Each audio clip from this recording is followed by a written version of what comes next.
Vamos a invitar a la campana a sonar.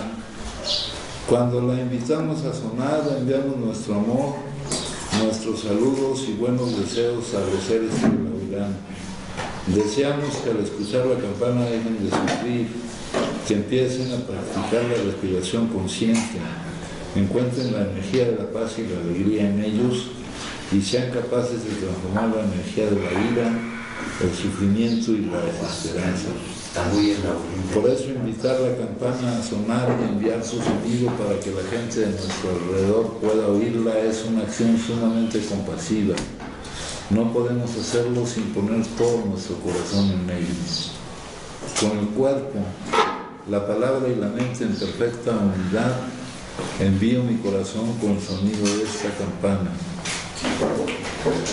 Que todos los que la escuchen despierten de su olvido y trasciendan el sendero de la ansiedad y el pesar. Escuchando la campana siento que las aflicciones que hay en mí empiezan a disolverse. Mi mente se serena y mi cuerpo se relaja. En mis labios nace una sonrisa. Siguiendo el sonido de la campana regreso a la isla de la plena conciencia y al jardín de mi corazón, donde las flores de la paz florecen bellamente.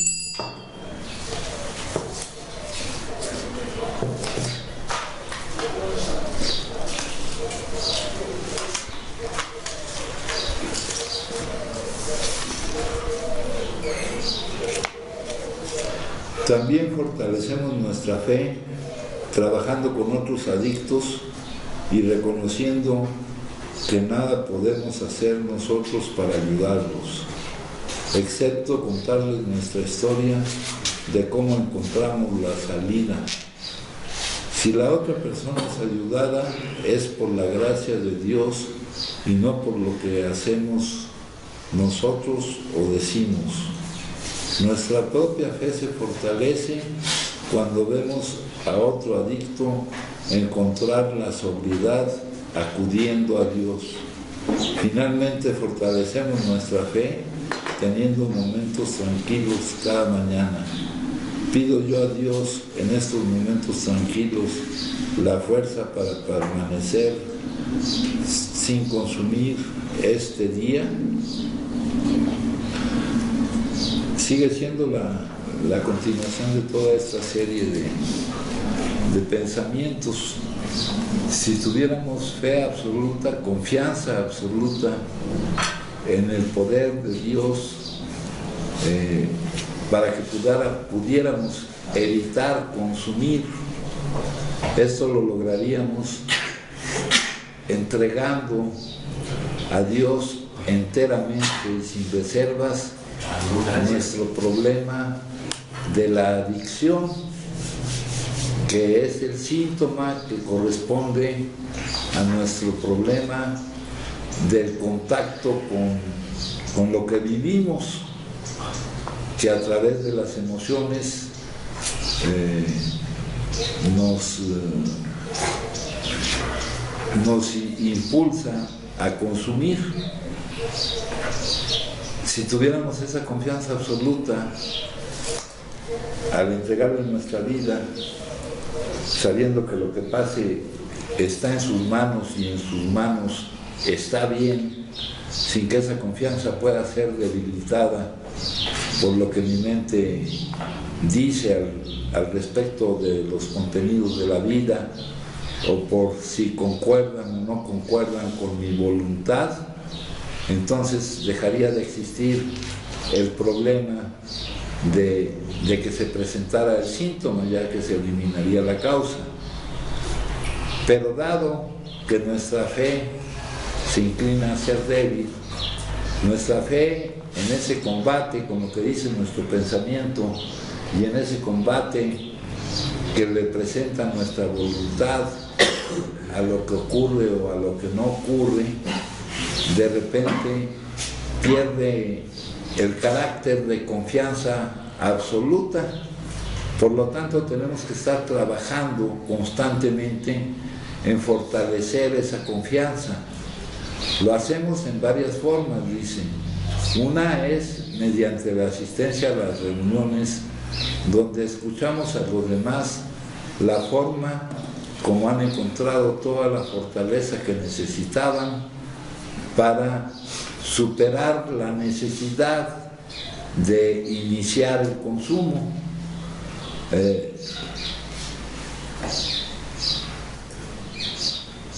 Oímos el testimonio, ¿verdad?, de las personas que nos dicen que confiando en que lo que Dios determine que yo viva, que de manera que esa confianza, aumentando esa confianza en Él y disminuyendo cada vez más la confianza en lo que mi mente, a través de los pensamientos, dice de lo que vivo o de lo que no vivo, y disminuyendo también el peso que tiene mi voluntad con respecto a lo que yo quiero que sea o no quiero que sea.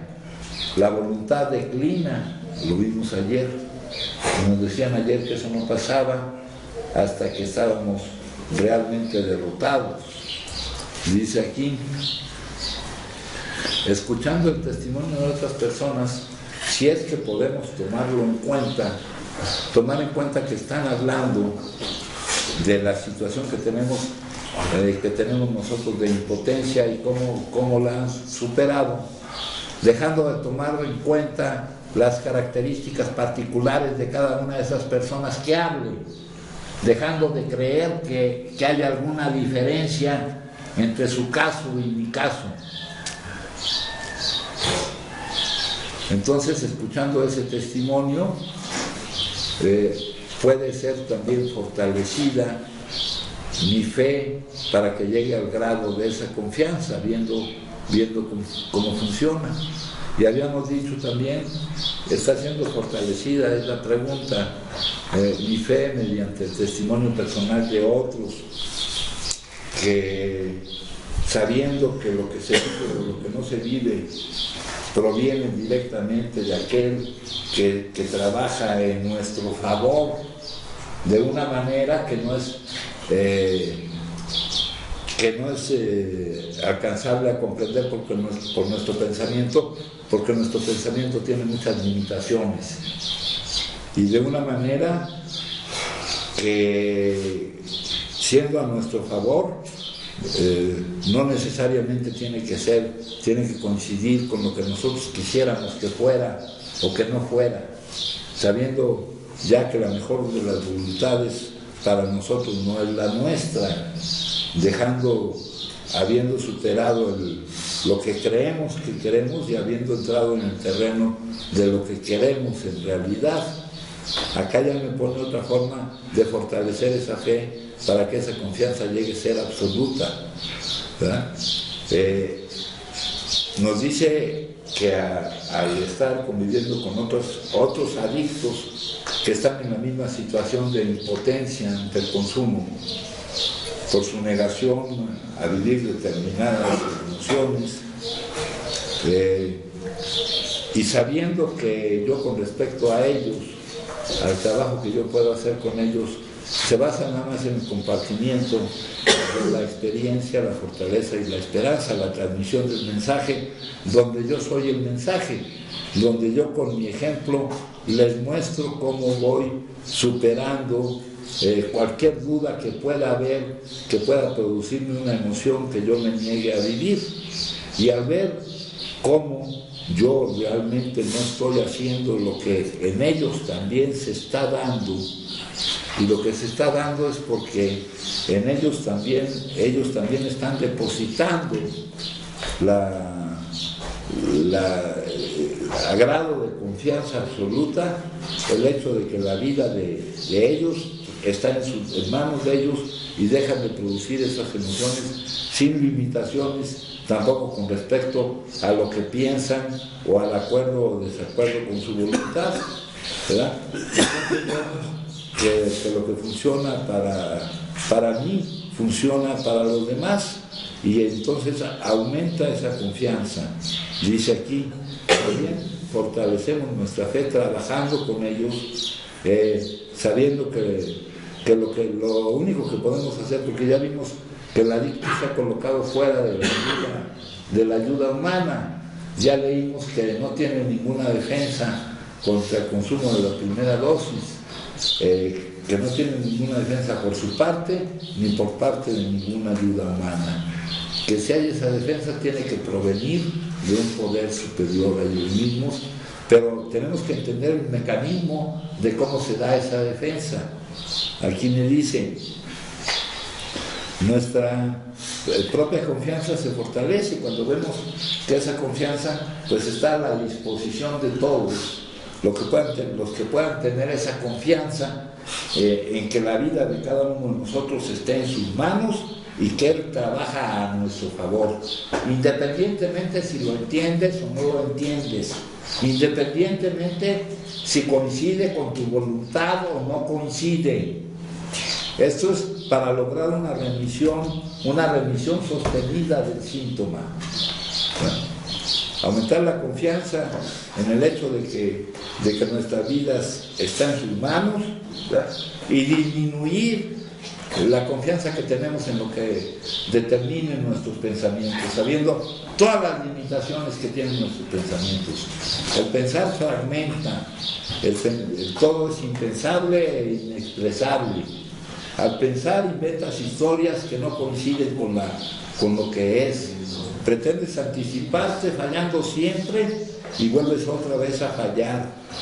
Entonces, disminuyendo la autoridad que concedemos a la forma en que nuestros pensamientos catalogan lo que vivimos y disminuyendo la terquedad que tenemos en jugar a ser Dios, en que las cosas deban de coincidir con nosotros, eliminando la tolerancia, la intolerancia a lo que llamamos frustración, desapareciendo por completo la frustración. Entonces, de esa manera, mi fe también se va fortaleciendo. Dice, nuestra propia fe se fortalece cuando vemos a otros alcohólicos encontrar la remisión de la enfermedad acudiendo a Él, poniendo en Él su problema del consumo, que es en realidad su problema de la vida, poniendo en Él el hecho de obtener una transformación donde uno elimine el egoísmo y la necesidad de huir o la necesidad de que todo lo que está afuera esté como yo quiero que está, que me dé la oportunidad de madurar, de asumir la responsabilidad de mi estado emocional y de decir que lo que está allá afuera me pone mal. Ese es el crecimiento que necesitamos. Necesitamos pasar de infantiles y pueriles a personas ya con determinada madurez para asumir la responsabilidad de nuestro estado emocional, para no tener la necesidad de salir huyendo. De repente salgo huyendo, puedo llegar corriendo hasta acá, pero es una fuga que muy pronto se verá sustituida por otra fuga que será automática y corresponderá a la orden de consumir. ¿No? ¿Quién sabe si me entiendan? Yo creo que sí. Pido yo a Dios en esos momentos, aquí dice, finalmente fortalecemos nuestra fe teniendo momentos tranquilos en cada mañana. Aquí en esos momentos tranquilos me empieza a anticipar un poco de otra práctica espiritual que es muy necesaria para nosotros, que es la meditación, calmar la mente, no hacerle caso a todo lo que nuestra mente dice, ver cómo pasan las nubes, algunas con formas feas y otras con formas bonitas, y saber que el pensamiento no me puede decir quién soy y el pensamiento no me puede decir lo que está bien y lo que está mal.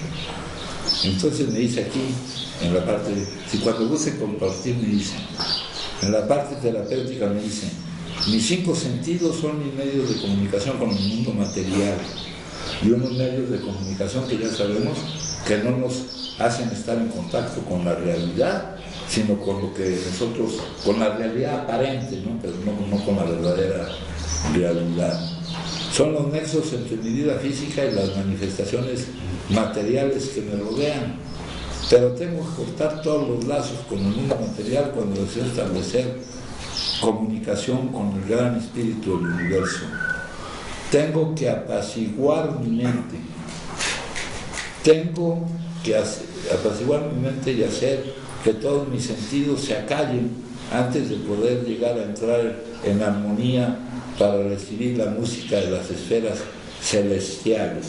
Esto es una metáfora de poder tener la calma para escuchar la débil voz, la suave voz de la verdadera inteligencia.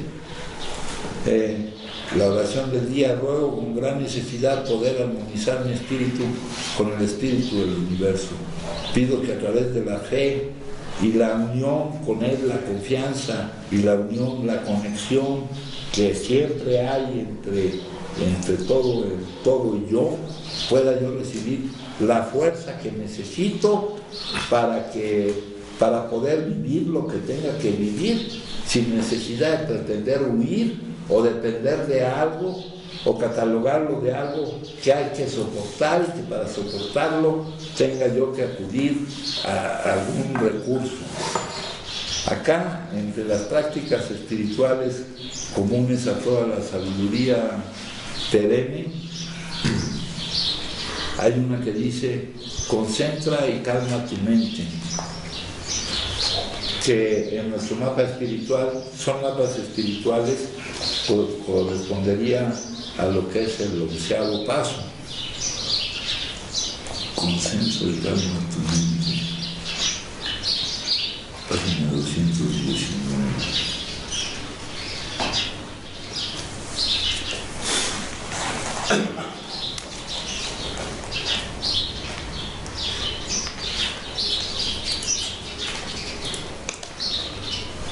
Dice que adquieras concentración mental, porque quien tenga concentración mental verá las cosas según la realidad. La mente es una criatura inquieta, está siempre moviéndose y no cesa de divagar, brincando de recuerdos del pasado a fantasías sobre el futuro, conjura y planea continuamente, persigue los placeres y huye de los miedos. Mientras vamos en coche planeamos el día, retomamos la discusión de ayer, nos preocupamos por nuestras finanzas y a la vez escuchamos la radio. No es sorprendente pues que tanta gente se sienta agobiada durante el día y agotada al llegar la noche. Tampoco es extraño que muchos se encierren mentalmente con la televisión, el alcohol o las drogas. Es aún más impresionante que solamente reconozcamos una fracción de la agitación constante de la mente, aunque no es difícil de advertir. Puede probarse mediante un breve experimento. Lee las instrucciones siguientes. Cuando las tengas claras, deja el libro un momento y cierra los ojos. Visualiza sobre un fondo negro un anillo blanco con un punto blanco en su centro. Enfoca tu atención sin distraerte sobre la imagen, manténla clara y firme y déjala en tu mente durante 1 o 2 minutos. Empieza a visualizar enseguida. Es sorprendente ver cuán drásticamente cambia la imagen a pesar de tus esfuerzos para mantenerla fija. No solamente cambia la imagen, sino que la atención se dispersa a pensamientos y fantasías pasajeros. Este vislumbre de la agitación de la mente y su falta de concentración sorprende a casi todos. La mente tiene voluntad propia. Puedes domar la mente, darme cuenta de la extraordinaria falta de control sobre la mente fue una de las sorpresas más grandes de mi vida. Ni mi preparación, ni los estudios de neurociencia me habían dado más que algún indicio de ello. No me encontraba en absoluto preparado para la revelación del primer retiro, en que me di cuenta del impulso a vagabundear de la mente. Cada hora me sentaba empeñado en permanecer atento y consciente de las sensaciones de la respiración. Sin embargo, en pocos segundos mi atención salía disparada hacia recuerdos agradables o fantasías llenas de miedo, y olvidaba completamente todo pensamiento sobre la respiración o aún la noción de que tal era mi tarea. Una y otra vez me despertaba de fantasías y me prometía que ahora sí de verdad me mantendría atento a la respiración. Sin embargo, unos segundos más tarde, tanto la respiración como la promesa se me olvidaban otra vez. La experiencia me enseñó mucha humildad y después escribí. Tuve que reconocer que aquello que yo definía como mi mente racional, dedicada a planear y resolver problemas, en realidad era un torrente enloquecido de ideas y fantasías poderosas, exigentes y muy ruidosas que no tenían relación entre sí.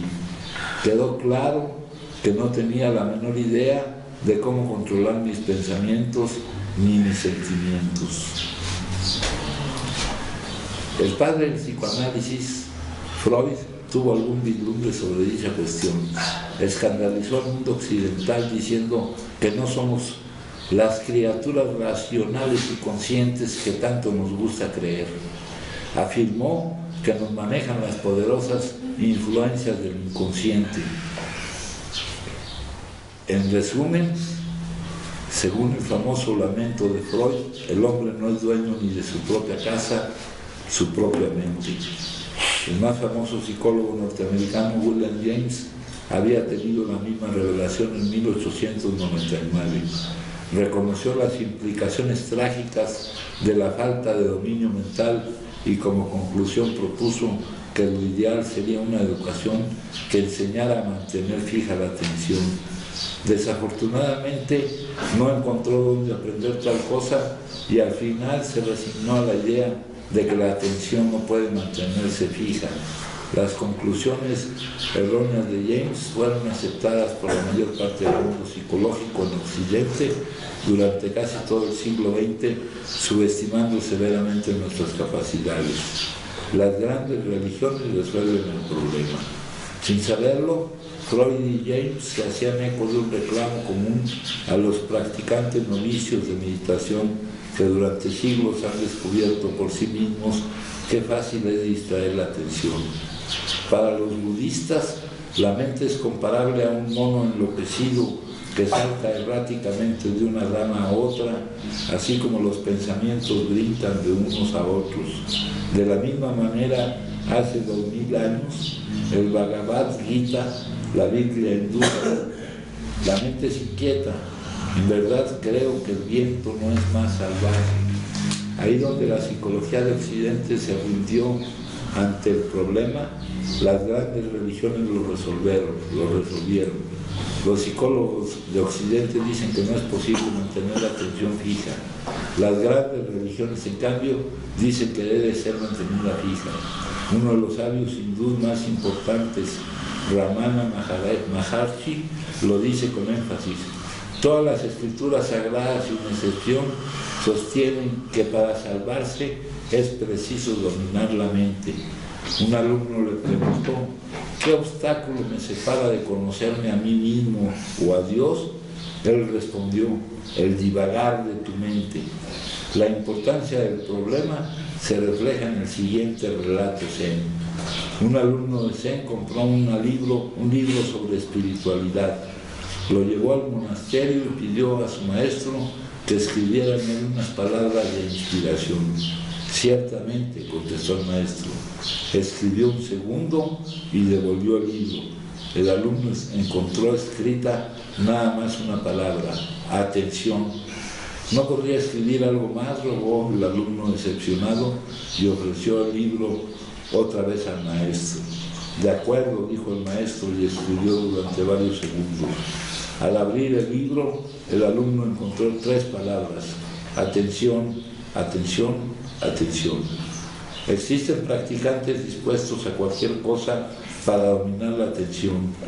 En el siglo XVI, uno de los más sabios filósofos del neoconfucianismo, Wang Yang-Ling, se dedicaba a buscar el camino de la eliminación.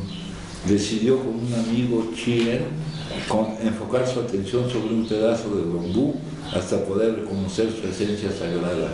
Escribió. Día y noche, Chien investigaba con gran cuidado el principio, la esencia del bambú. Después de 3 días de aplicar La mente agotó su energía mental y se enfermó. Me puse a la tarea, investigando el vapú desde temprano hasta tarde, pero sin poder descubrir su esencia. Después de 7 días yo también enfermé por haber gastado mi energía mental. Estábamos desconsolados. No podremos ser grandes sabios ni hombres valiosos porque no tenemos la fuerza necesaria. Afortunadamente, Wen Yang-min tuvo 2 revelaciones. Se dio cuenta de que no era necesario aplicarse a maratones mentales como lo habían hecho. Se dio cuenta que el principio sagrado que buscaba se encontraba en su propia mente. Mediante esta revelación pudo iluminarse y procedió a hacerse uno de los filósofos y hombres de Estado más importantes de China. ¿Por qué concentrarte? ¿Por qué resulta tan importante adiestrar la atención? Una mente indisciplinada impone una carga enorme que afecta al bienestar psicológico y espiritual. Una vez que logramos domar la mente, nos ofrece enormes beneficios. El Dalai Lama ha dicho, la religión en su mejor función sirve como herramienta para adiestrar la mente. En las palabras del Buda, más que aquellos que te odian, más que todos tus enemigos, la mente indómita te causa el mayor daño. ¿La mente qué? Indómita. ¿Qué es? Sin domarlo. Más que tu madre, más que tu padre, más que toda tu familia, la mente bien adiestrada te hace el mayor bien. Los costos de la falta de concentración. Si la mente está fuera de control, la vida también. La raíz del problema se encuentra en que nos permitimos hacernos esclavos de la mente en vez de sus dueños. Ram Dass explica nuestro dilema así: todos somos prisioneros de la mente. Darnos cuenta de ello es el primer paso en el camino de la libertad. Un maestro sufi lo dice sucintamente: el lío está en la cabeza. Mientras no logremos dirigir la atención y siga saltando de una cosa a otra, estaremos encadenados a la agitación y la distracción. Podemos averiguar lo costoso que esto resulta tomando como ejemplo un caso extremo. Mark era un torbellino de 7 años de edad. Desde el momento en que entró corriendo a la sala de juntas de nuestra clínica de psiquiatría infantil, no hubo forma de detenerlo. Se lanzaba de una a otra esquina, se trepaba a una silla para saltar inmediatamente de ella, en cuanto veía un juguete en el suelo. Pero ni siquiera el juguete lograba sostener su atención y en unos cuantos segundos ya estaba emprendiendo alguna otra exploración. Nada que le dijera a su madre era suficiente para tranquilizarlo. La psiquiatra infantil intentaba establecer una conversación, pero Mark solo escuchaba a medias y de pronto se lanzaba a investigar el contenido del bolso de la doctora. Cuando se le pidió resolver un rompecabezas de bloques, empezó con mucho entusiasmo, pero antes de haber llegado a la mitad ya había perdido su interés. Su madre trató de convencerlo de terminar, pero el resultado fue una tremenda rabieta.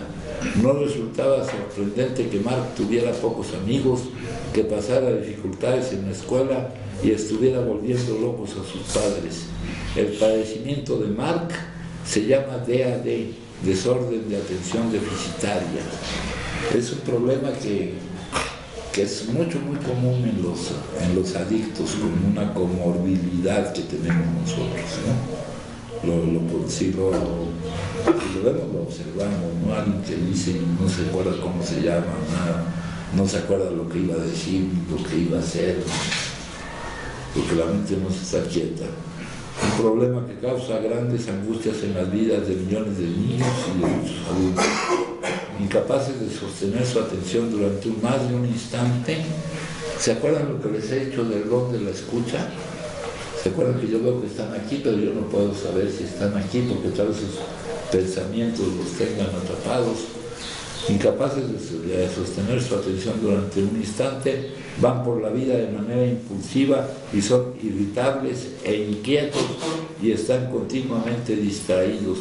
En consecuencia, no son capaces de perseverar en nada y encuentran dificultades para aprender cosas esenciales, experimentan problemas en la escuela y en el trabajo y constantemente olvidan sus asuntos. Para quienes parecen déficit de atención, las relaciones son difíciles, ya sean niños o adultos. Las personas que sufren el desorden de atención deficitaria tienen graves problemas para aprender actitudes sociales y para establecer relaciones íntimas. Una parte importante del arte de relacionarse depende de la capacidad de prestar atención a indicios sutiles como expresiones y emociones y expresiones faciales. Para una persona con dificultades de atención es fácil no darse cuenta de tales indicios, lo cual lo hace parecer insensible e inadecuado y puede acabar como un inadaptado social. Al amontonarse sus fracasos sociales y laborales, crecen sensaciones de frustración, vergüenza y poco amor propio. En busca de alivio, desesperadamente millones de estos pacientes toman a diario medicinas para ayudar a controlar su atención vertiginosa. No ha sido sino recientemente que los psiquiatras han determinado la existencia del desorden de atención. Actualmente es claro que se trata de un desorden mental común que afecta a un 3% de todos los niños y a muchos adultos, que se ve exacerbado por la moderna cultura frenética llena de presiones y que implica enormes costos para el individuo y la sociedad.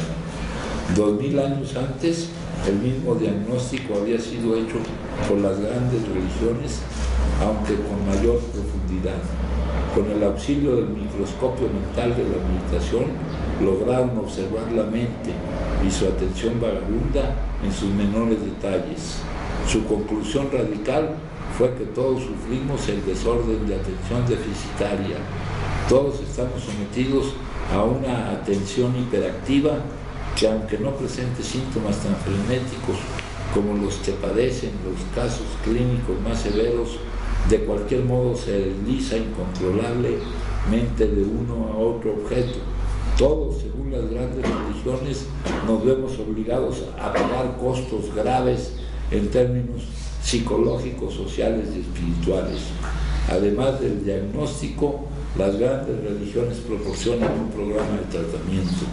A diferencia de la psiquiatría de Occidente, que se apoya en medicamentos para suprimir los vagabundeos de la atención o en terapias para compensarlos, las grandes religiones han descubierto métodos para adiestrar y domar la atención, lo cual les ha aportado importantes beneficios. Los beneficios de la concentración mental. Existe en la mente una notable capacidad de reflejar y asumir las cualidades de aquello en lo que se pone su atención. Si escuchamos a una persona enojada o observamos una escena violenta, la mente empieza a hervir de ira. Si la atención se enfoca sobre una persona amable, la mente tiende a llenarse de amor. En cuanto lo anterior se ha reconocido, se manifiestan rápidamente dos cosas. Al poder concentrar la atención, tendremos la capacidad de concentrarnos en personas y en recuerdos específicos con la finalidad de evocar cualidades deseables como el amor y la alegría. Lo que se pone en la mente es tan importante como lo que se pone en la boca. La dieta mental afecta a la salud mental. Si practicamos lo que los budistas llaman atención imprudente y nos llenamos la mente de cosas como una malsana dieta televisiva de violencia, avaricia y miedo, esas mismas cualidades crecerán y fermentarán en nuestro interior. Las investigaciones psicológicas han dejado en claro ese tema, por desgracia. Mientras más violencia vea la gente en la televisión, y es difícil ver televisión sin violencia, aumenta su tendencia a la agresividad. Atended a cuanto hay de verdadero, de honorable, de justo, de puro, de amable, de laudable, de virtuoso y de digno de alabanza. A eso estad atentos. Nos convertimos en aquello en lo cual nos concentramos, y una vez que nos volvemos capaces de controlar la atención, podemos concentrarnos en lo que deseemos. Eso nos abre enormes posibilidades. Bueno, esta es una introducción. Luego viene el desarrollo de toda la práctica espiritual, el desarrollo de una mente llena de paz. La naturaleza esencial suele estar ensombrecida por la actividad de la mente. Una vez que se aquieta la mente, quedamos establecidos en nuestra naturaleza esencial, que es la conciencia ilimitada. Eso lo dicen los sutras de yoga de Patanjali. Aquí nos ponen algunos ejercicios. La meditación como práctica universal. Para conocer el Tao, has de meditar y aquietar la mente. El conocimiento viene de la perseverancia. Alguien que no medite no puede alcanzar sabiduría. Podrá concentrarse ocasionalmente, pero no en forma duradera. Su poder de concentración se debilita y no puede mantenerse. La transformación de los asuntos de la vida cotidiana. Ejercicio 1, una cosa a la vez. La celeridad y la presión de la vida moderna son una forma quizá la más común de todas de su violencia innata. Permitirnos ser arrastrados por una multitud de asuntos conflictivos, rendirnos a demasiadas exigencias, comprometernos a un exceso de proyectos, tratar de ayudar a todos para todo, significa sucumbir a la violencia.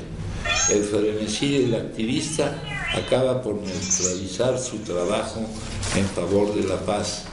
Ejercicio 2. Transformar actividades cotidianas en rituales sagrados.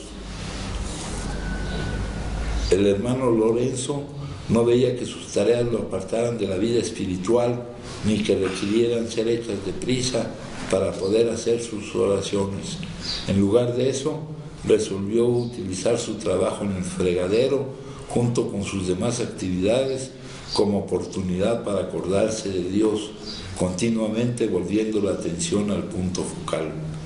Por amor de Dios, renuncié a todo lo que no fuese Él y mantuve la mente en su coto sagrado, recordándolo cada vez que encontraba a la mente distraída de Él.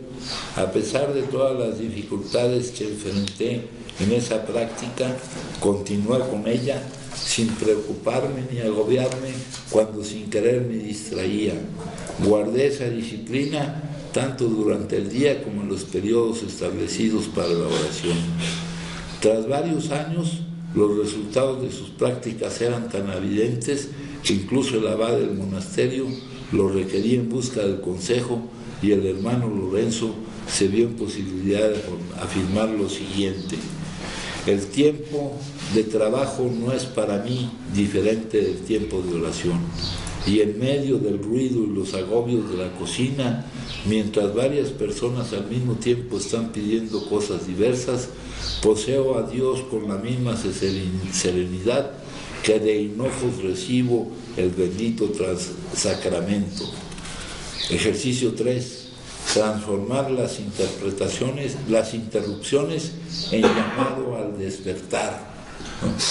Esto, vamos a ver, hay métodos de la plena conciencia. Un alto para tomar aliento. Ejercicio 4, 3 respiraciones. Ejercicio 5, hacer meditaciones. Al entrar el aliento sonrío, al salir el aliento me relajo. Este momento es maravilloso. Adentro, afuera, lento, profundo, sonrisa, relajación. Ejercicio 5, hacer meditaciones de respirar regularmente. Ejercicio 6, sostener la concentración en la respiración. En lo que a los factores internos se refiere, no conozco ninguno que por sí solo sea tan importante como adecuar la atención. Tratar de intentarlo una y otra vez con paciencia y con persistencia, y sobre todo nunca caer en el error de luchar contra la mente. Primer aliento, último aliento, así nos trae varios ejercicios. Repetir el nombre de Dios. El aliento que no repite el nombre de Dios es aliento desperdiciado. La oración contemplativa, otro ejercicio. Establecer una rutina. Los alcances superiores de la concentración y la calma.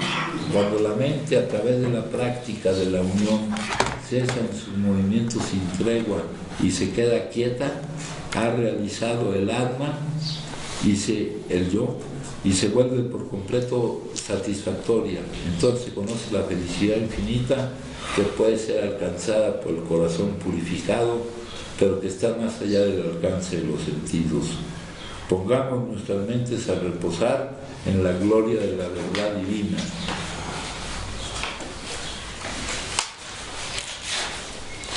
Quienes alcanzan tranquilidad practicando disciplinas espirituales lo contemplan a Dios con sus propias conciencias. Concentración continua. Lo que se necesita es orar sin cesar, alcanzar un estado tal que el mensaje secreto se asimila profundamente a cada respiración, cada pensamiento, cada percepción. Aquí nos hablan de otro caso. San Pablo, orad sin cesar.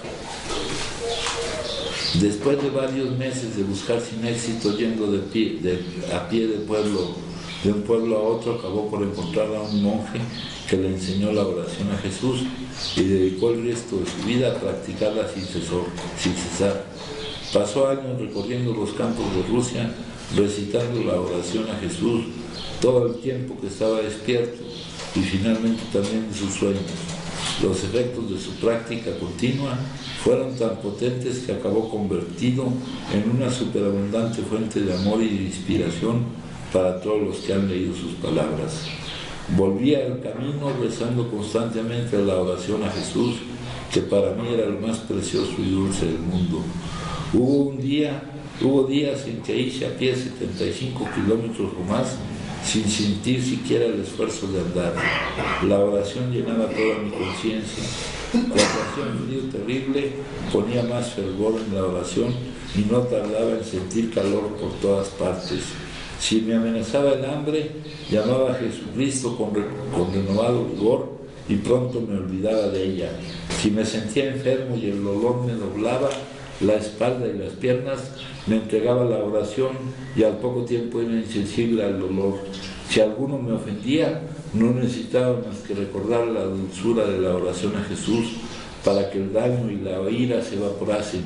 Sentía una gran paz y a menudo soñaba que decía la oración: di gracias a Dios, pues al fin pude entender lo que significaban las palabras del apóstol que había oído una vez: orad sin cesar. Cuando el agua se aquieta, es como espejo, y si el agua deriva lucidez de la quietud, no lo harán más las facultades de la mente. La mente del sabio, por estar en reposo, se convierte en espejo del universo. Entonces hay muchas prácticas, muchos caminos. Vamos a ver algo que es muy sencillo, compañeros. Bueno, primero voy a empezar con la división que tenemos del tiempo y de estar buscando tiempo para nosotros, ¿verdad? De ver cuál es nuestro tiempo. Dice, ayer Ale vino a visitarme con su hijo Joy. Qué rápido ha crecido Joy, ya tiene 7 años y habla con soltura francés e inglés. Incluso utiliza un poco el argot que ha oído en la calle. Criar aquí a los hijos es muy distinto de cómo crecerían en su propia casa. En este lugar, los padres creen que la libertad es necesaria para el desarrollo de sus hijos. Durante las 2 horas en que Allen y yo estuvimos conversando, él tuvo que estar pendiente de su hijo todo el tiempo. Joy estuvo jugando a nuestro alrededor, charlando e interrumpiéndonos todo el rato, sin dejarnos conversar a nuestras anchas. Le di varios cuentos infantiles ilustrados para que se entretuviera, pero solo les echó un rápido vistazo y después dejó de interesarse por ellos y volvió a interrumpirnos. Necesitaba que los adultos estuvieran todo el tiempo pendientes de él. Más tarde Joey se puso la chaqueta y salió a jugar con el hijo del vecino. Le pregunté a Allen, ¿te resulta fácil la vida familiar? Allen no me respondió directamente. Dijo que durante las últimas semanas, desde que Ana había nacido, apenas podía dormir. Por la noche Sue lo despertaba porque estaba demasiado cansada para que comprobara que Ana seguía respirando en la cuna. Me levanto, le echo un vistazo a mi pequeña y luego regreso a la cama y vuelvo a dormirme. A veces el ritual ocurre 2 o 3 veces por la noche. ¿La vida de casado es más fácil que la de soltero?, le pregunté. Ale no me respondió directamente, pero comprendí lo que quiso decirme. Entonces le pregunté: mucha gente dice que si tienes una familia te sientes menos solo y más seguro. ¿Es verdad? Ale asintió con la familia y murmuró algo en voz baja, pero entendí lo que quiso decirme. Luego Allen me dijo: he descubierto la forma de tener mucho más tiempo libre. Antes consideraba el tiempo como si estuviera dividido en varias partes. Una parte estaba reservada a Joy, otra a Sue, otra a ayudar en el cuidado de Ana y otra a las tareas domésticas. Y el tiempo que me quedaba lo consideraba mío. En él podía leer, escribir, investigar, salir y pasear. Pero ahora intento no dividir más el tiempo en partes. Considero el tiempo que paso con Joy y Sue como si fuera el mío. Cuando ayudo a Joy a hacer los deberes, intento verlo de este modo. Repaso con él las lecciones que ha de estudiar, disfrutando de su presencia y encontrando la forma de interesarme por lo que estamos haciendo en este rato. El tiempo que le dedico se convierte en mi propio tiempo, y con Sue hago lo mismo. Lo más increíble es que ahora tengo un tiempo ilimitado para mí. Allen sonrió mientras hablaba. Me quedé sorprendido. Sabía que Allen no lo había aprendido de ningún libro. Era algo que había descubierto por sí mismo en la vida cotidiana. Lava los platos simplemente por lavarlos.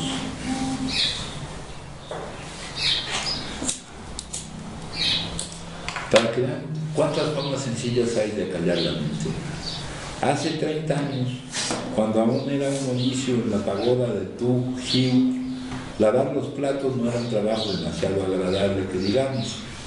Durante la estación del retiro, cuando todos los monjes volvían al monasterio, 2 novicios tenían que ocuparse de cocinar y lavar los platos para unos 100 monjes. En aquella época no había jabón, solo disponíamos de cenizas, cáscara de arroz. No era poca cosa, sobre todo en invierno, porque el agua estaba helada. Entonces había que calentar una gran olla de agua antes de lavar los platos. En cambio, ahora las cocinas están equipadas con lavavajillas, unos estropajos especiales, e incluso contienen agua caliente, y todas estas comodidades hacen que lavar los platos sea una tarea mucho más agradable. Ahora es más fácil disfrutar lavándolos. Cualquiera puede hacerlo a toda prisa y sentarse luego a disfrutar de una taza de té. Yo entiendo que haya una máquina para lavar platos, aunque yo la lave a mano, pero lo de los lavaplatos es ya un poco exagerado. Mientras lavas los platos, debes lavarlos simplemente, lo cual significa que mientras lo haces, eres totalmente consciente de ello. A simple vista, esta observación quizás parezca un poco estúpida. ¿Por qué concentrarse tanto en una cosa tan sencilla? Pero lo más importante es precisamente eso. El hecho de estar lavando de pie esos boles es una maravillosa realidad. En esos momentos estoy siendo totalmente yo mismo, siguiendo mi respiración, siendo consciente de mi presencia, pensamientos y acciones. El estado de plena atención en que me hallo impide que sea arrastrado de un lado a otro como una botella zarandeada por las olas. En Estados Unidos tengo un amigo íntimo llamado Jim Forrest. Cuando lo conocí hace 8 años, trabajaba con la Hermandad Católica para la Paz. El invierno pasado, Jim vino a visitarme. Yo normalmente lavo los platos después de cenar, antes de sentarme a tomar una taza de té con los demás. Una noche Jim me pidió si podía lavar los platos. Le dije: de acuerdo, pero si vas a lavarlos, tienes que saber el modo de hacerlo. Jim me respondió: venga ya, ¿te crees que no sé cómo lavarlos? Y yo le repuse: hay 2 formas de lavar los platos. La primera es para que queden limpios, y la segunda es por el simple hecho de lavarlos. Jim se quedó encantado y respondió: pues elijo la segunda, la de lavarlos simplemente por lavarlos. A partir de entonces, Jim supo cómo lavar los platos. Le transferí la responsabilidad durante toda una semana. Si mientras lavamos los platos estamos pensando solo en la taza de té que vamos a tomarnos al terminar, apresurándonos para sacárnoslos de encima lo antes posible, como si esa tarea fuera un fastidio, entonces no estamos lavando los platos simplemente por lavarlos. Además, mientras lavamos, no estamos vivos. En realidad, mientras estamos de pie ante la pileta, no podemos percibir el milagro de la vida. Y si no lavamos los platos, lo más probable es que tampoco podamos tomarnos una taza de té. Mientras nos la tomamos, estaremos pensando en otras cosas y apenas seremos conscientes de la taza que sostenemos entre las manos. De ese modo nos dejamos arrastrar por el futuro y somos incapaces de vivir en el presente ni siquiera un minuto de nuestra vida. Comiendo una mandarina. Recuerdo que hace varios años, cuando Jim y yo empezamos a viajar juntos por Estados Unidos, nos sentamos al pie de un árbol y compartimos una mandarina. Él se puso a hablar de lo que haría en el futuro. Siempre que pensábamos en un proyecto que parecía atractivo o inspirador, Jim se absorbía tanto en dicho proyecto que se olvidaba de lo que estaba haciendo en el presente. Se metió un gajo en la boca y antes de empezarlo a masticar ya se había metido otro. Apenas era consciente de estar comiendo la mandarina. Lo único que sentí que tenía que decirle fue lo siguiente: tendrás que comerte el gajo que te has metido en la boca. Jim se quedó desconcertado al darse cuenta de lo que estaba haciendo. Es como si no hubiera estado comiendo la mandarina. Si había algo que estuviera comiendo, era sin duda sus planes para el futuro. Una mandarina está formada por gajos. Si te comes uno, probablemente podrás comerte toda la mandarina, pero si no puedes comer un solo gajo, no podrás consumirla. Jim lo comprendió. Bajó la mano y se concentró con la presencia del gajo que tenía en la boca. Lo masticó siendo totalmente consciente de él antes de alargar la mano para tomar otro. Más tarde, cuando lo metieron en la cárcel por sus actividades antibelicistas, a mí me preocupaba si sería capaz de soportar el estar encerrado entre estas cuatro paredes, y le escribí una breve carta. ¿Te acuerdas de la mandarina que compartimos aquel día que nos encontramos? Tu estancia en este lugar es como la mandarina. Consúmela y sé uno con ella. Mañana ya no será así.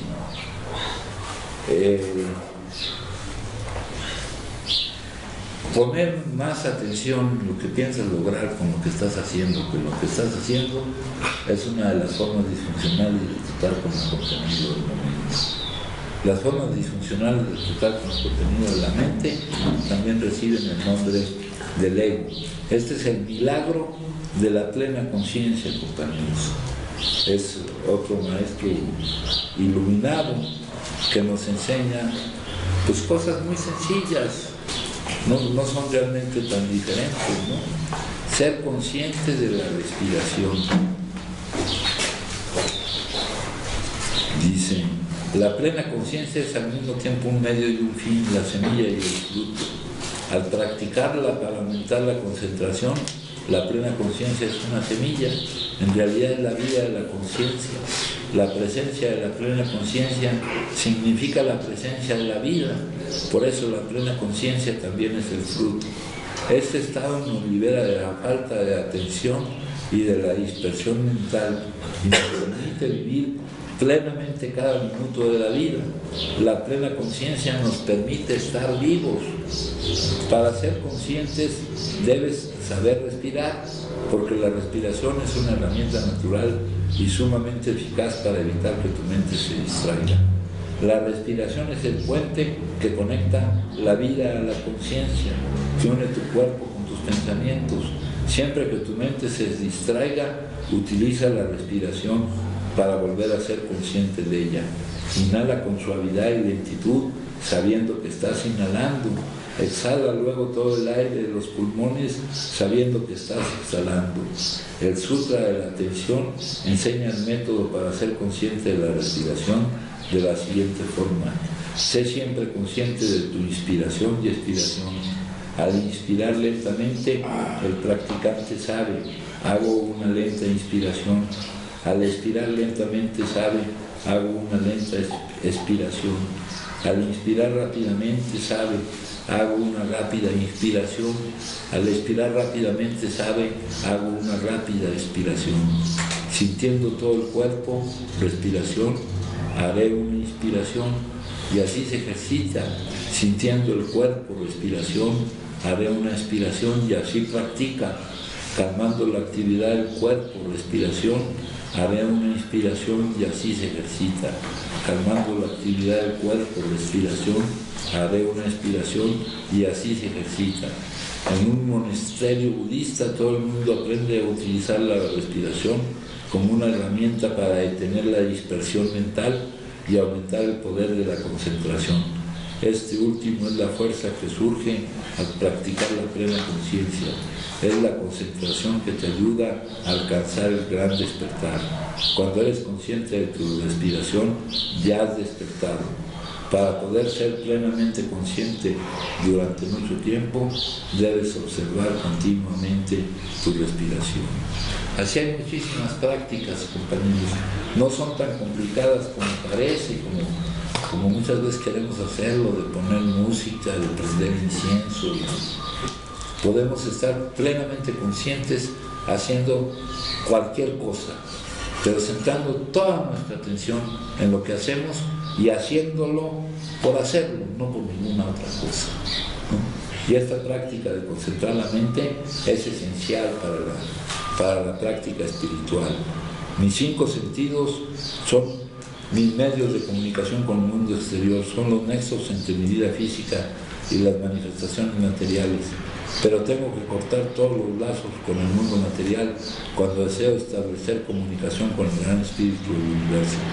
Tengo que apaciguar mi mente y hacer que todos mis sentidos se callen antes de poder llegar a entrar en armonía para recibir la música de las esferas celestes.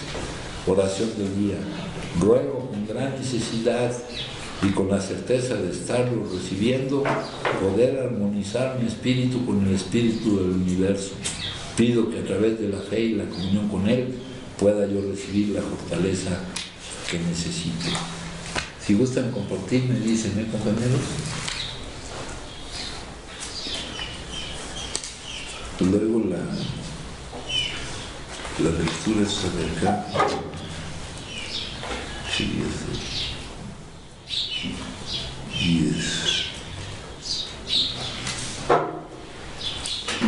dice, hoy tengo la opción, pero invariablemente encontramos que alguna vez en el pasado tomamos decisiones egoístas que más tarde nos pusieron en posición propicia para ser lastimados.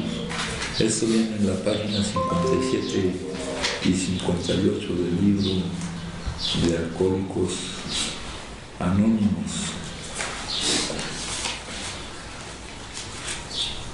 Dice, egoísmo, concentración en sí mismo, creemos que es la raíz de nuestras dificultades, agozados por 100 formas de temor, de vana ilusión, de egoísmo, de autoconmiseración, les pisamos los pies a nuestros compañeros y estos se vengan.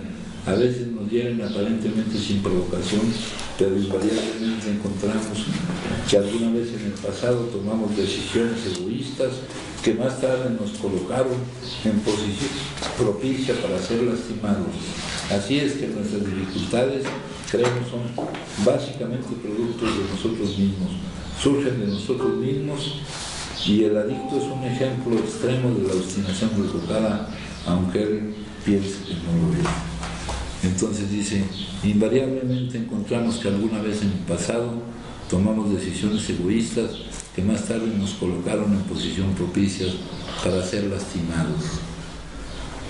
aquello que nosotros, lo que recibimos, compañeros, muchas veces nosotros pensamos que depende de la gente de ellos, pero lo que recibimos nosotros mismos estamos provocando recibir, proviene de nosotros mismos, lo lanzamos y está rebotando.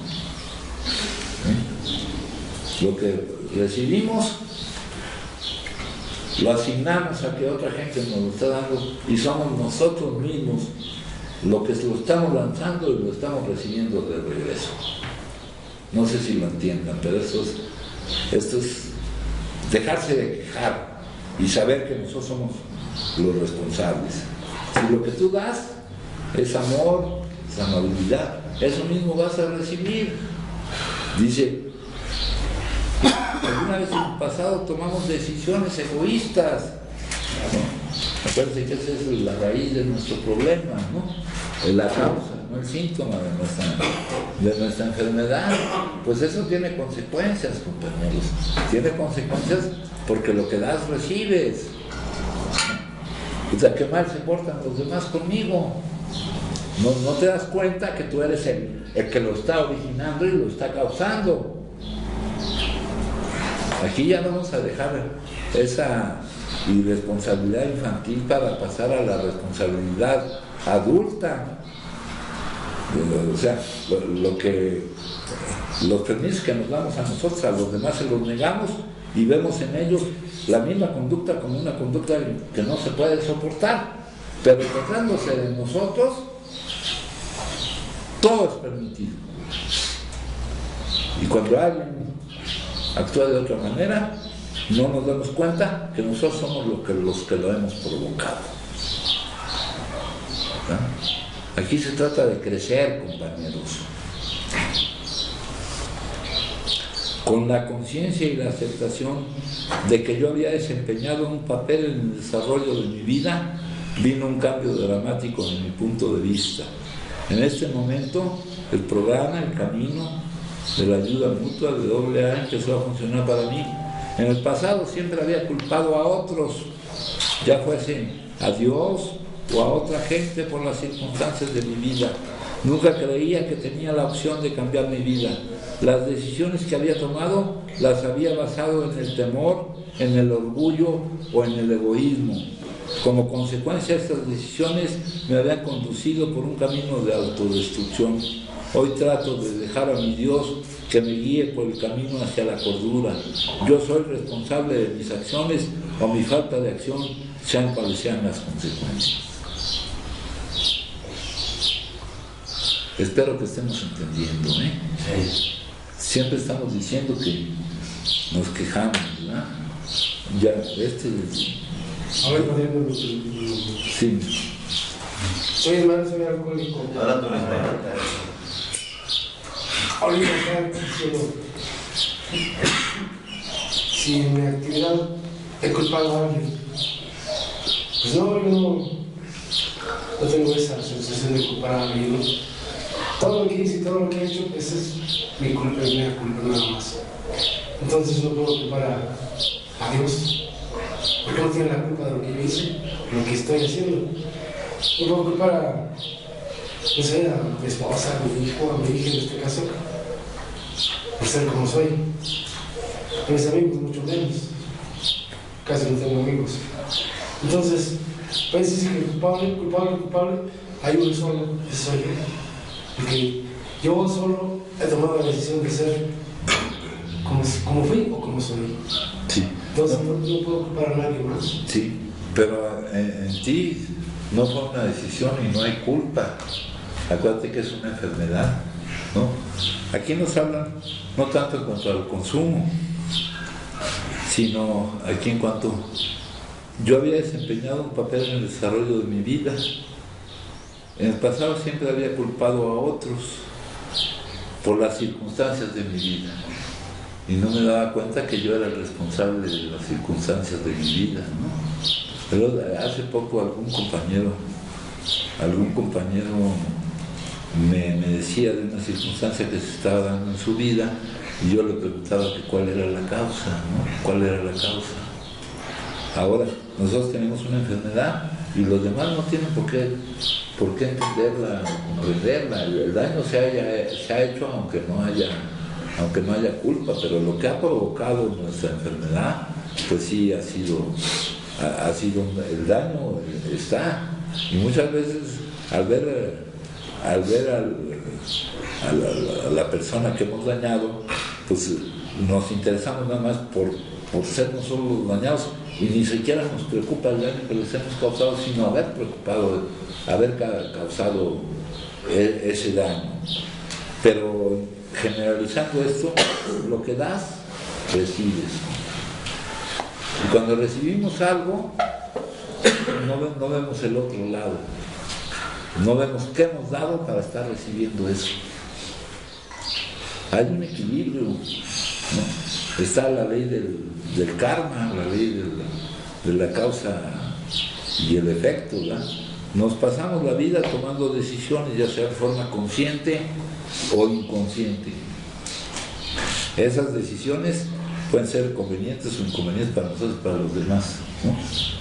De lo que se trata es de hacer conscientes la mayor parte de las decisiones que tomemos, de darnos cuenta de lo que decidimos. Yo soy responsable de mis acciones o de mi falta de acción, sean cuales sean las consecuencias, ¿no?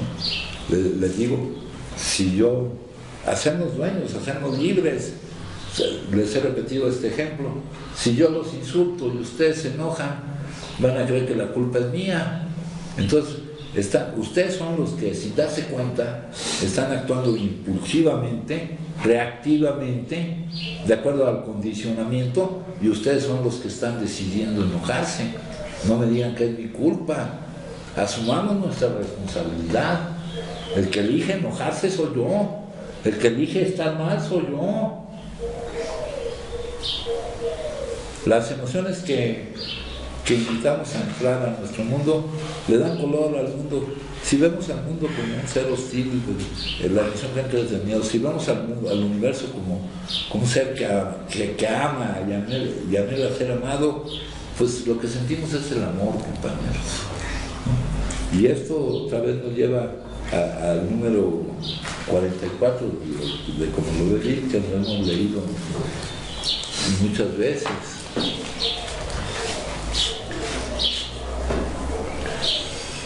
Una parte demasiado grande de mi vida ha sido utilizada en meditar. Aquí no confundamos la palabra. En observar, en atribuir, en decir, en dictaminar acerca de las faltas, de los errores ajenos, de las malas actitudes de afuera hacia adentro. Esta es una de las formas más sutiles y perversas de la autocomplacencia, que nos permite permanecer cómodamente ignorantes de nuestros propios defectos. Con cuánta frecuencia se nos oye decir, si no fuera por él o ella, qué feliz sería. Aquí lo que necesitamos alcanzar es la libertad, no quedar a la merced de las circunstancias ni de las actitudes de las personas. La responsabilidad de cómo reaccionamos a ellas es nuestra. Y muchas veces la causa de la actitud que recibimos de la gente la estamos provocando nosotros mismos. Esto, padrino, esto aplica, por ejemplo, a mí me ha pasado que, por ejemplo, cuando en el trabajo, por ejemplo, de que el culpable soy yo al no tener la respuesta con los empleados, por ejemplo, la forma de dirigirse a ellos, en la forma de enseñarles, de decirles por dónde va el camino adecuado para cualquier actividad que se haga, es lo que estoy percibiendo. A lo mejor la forma en la que yo he actuado hacia ellos no ha sido la correcta. Entonces la respuesta es la que uno no espera, ¿no? Sí, no solo... Por ahí va el asunto, ¿no? La forma en que has actuado ante ellos y la división que has hecho entre ellos y tú, ¿verdad? Lo que nosotros queremos hacer es desaparecer la otredad, y sobre todo en base de niveles o posiciones, ¿no? Hay un principio espiritual esencial, que es la regla de oro, que dicen: trata a otros como te gustaría que te trataran a ti, o su imagen especular: no trates a otros como no te gustaría que te trataran a ti, ¿verdad? Cuando otros nos tratan mal, pues nos quejamos, pero cuando somos nosotros, pues somos nosotros. No tendrían por qué molestarse, ¿verdad? No tendrían por qué molestarse. O sea, lo que recibimos es consecuencia de lo que estamos cultivando. Sí. Yo creo que, perdón, soy Carlos Cierto. Es la base, ¿no?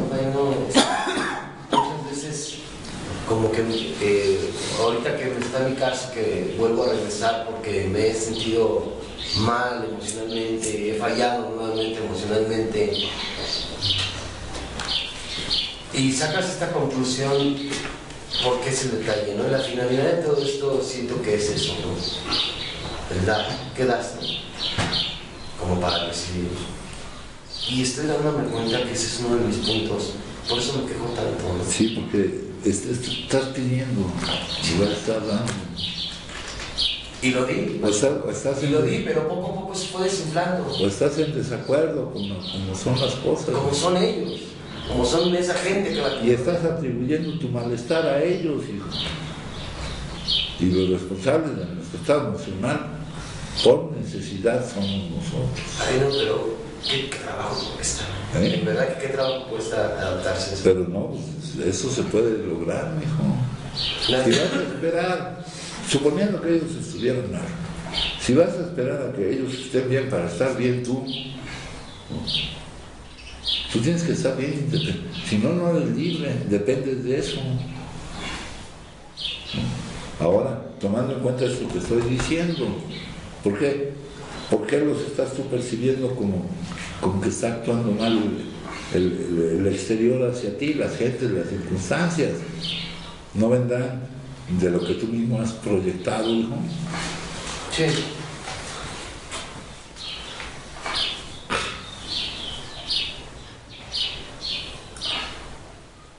Entonces, pues eso es...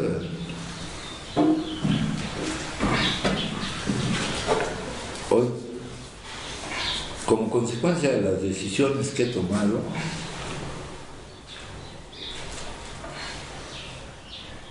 en nuestro caso, pues llegamos a consumir un camino de autodestrucción.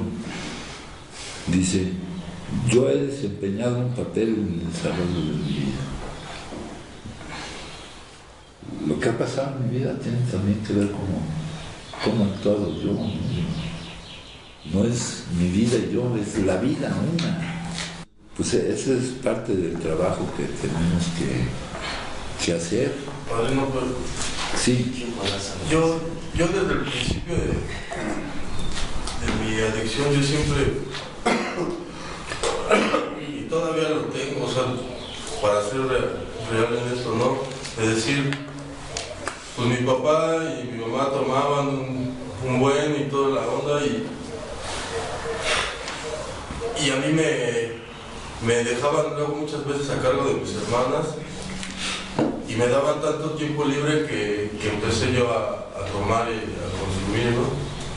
Y yo tenía eso de decirle: pues si tú tomabas un buen, te ibas, me dejabas en la casa y yo tenía que cuidar a las niñas, ¿no?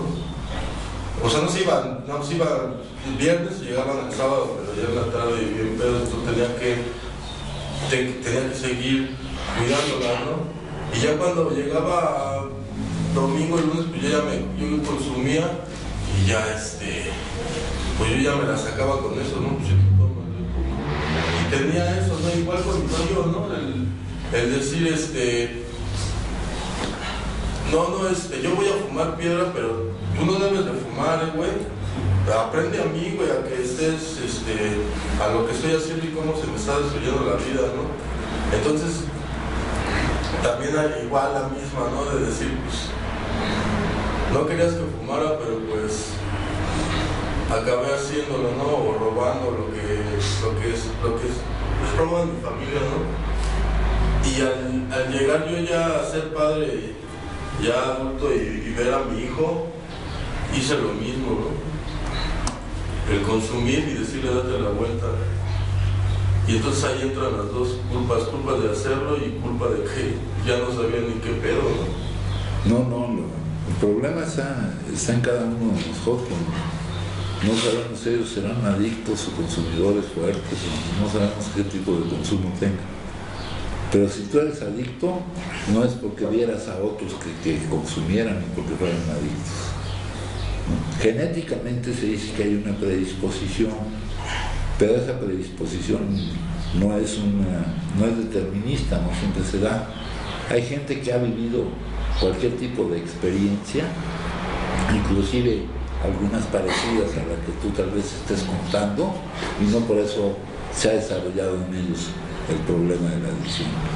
Y acuérdate que la adicción no es el síntoma, el consumo, ¿no? Tú no eres adicto en relación, en una relación indisoluble con el consumo. El consumo es una de las manifestaciones de tu enfermedad, mijo.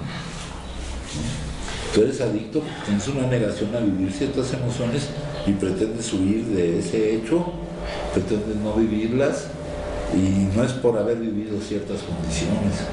En algunos lugares trabajan lo que llaman ellos las huellas del alma, lo que has vivido tú de pequeño, cosas así. Todos venimos acarreando pues, las relaciones familiares, la gente con la que hemos vivido, los lugares donde hemos vivido y todo eso, ¿no? Hay gente que ha vivido lo que ha vivido y no es una condición que implique directamente que vas a hacer, que se va a desarrollar a ti el problema de la adicción, ¿no?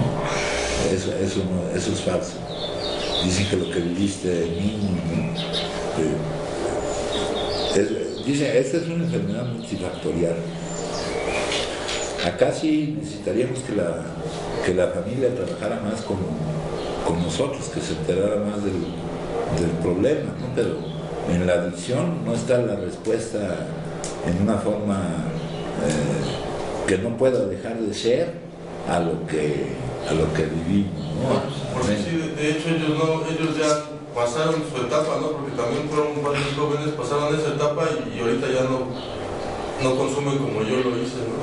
Pues te digo que tal vez ellos son consumidores fuertes. Sí, no, y de hecho, pues mi madre ya no toma absolutamente nada y mi papá pues, es consciente de su consumo. Y aquel que puede dejar de consumir sin eliminar la causa del consumo, pues no es un adicto. Aquel que puede acudir a su voluntad para dejar de consumir, no es un adicto. Pero sí, y fíjate. Y el que tú hayas visto eso, no es la causa de tu adicción. Si hubieras vivido otras cosas, hubieras también sido adicto. Sí, porque de hecho también el tío que fumaba, bueno, nunca fumé con él, pero fumaba piedra, pues, estuvo 12 años encerrado y ahorita ya salió, pues ya no consume, ya lleva como los 12 años encerrado y más como 5 que estaba afuera. Entonces, yo decía, y hasta yo le pregunté, no mames, ¿cómo le hiciste? O sea, ¿cómo eres el pedo?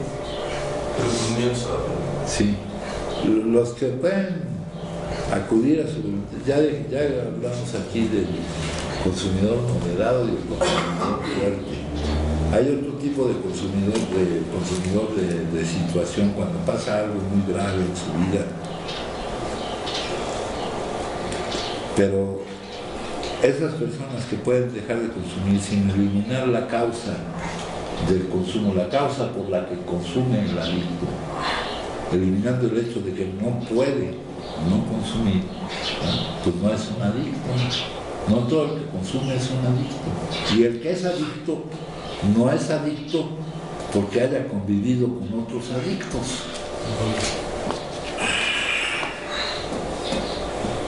Como que el problema es más a fondo, ¿no? El problema es más a fondo, ¿no? El problema es nuestro individual, ¿no? La debilidad emocional. Pero si es una base que el adicto no se junte con más adictos no, o sea, estando en recuperación ya no tienen nada que hacer. está bien que estemos juntos, adictos que estamos en recuperación, pero mezclar los adictos que estamos en recuperación con adictos que no están en recuperación no tiene ningún sentido, compañeros. Buscamos crear redes, no vamos a vivir aislados, pero sí buscamos redes, buscamos una comunidad práctica espiritual, gente que quiere ir hacia arriba, hacia adelante, no hacia abajo. Ya no tenemos necesidad de pararnos en las esquinas, ahí donde nos parábamos, porque ya la recuperación no solo es la abstinencia del consumo, sino la mayoría, ya tienes algo que hacer, ya tienes algo que dar, ya no estás ahí matando el tiempo o esperando que el tiempo te mate a ti.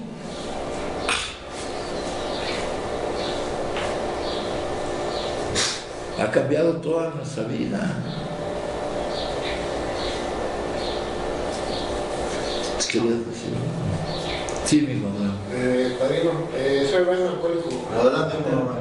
Están tocando temas muy importantes, ¿no? Y cosas que sí nos hacen ver. Yo, por ejemplo, en el trabajo, yo tengo a mi cargo alrededor de 100, 130 personas.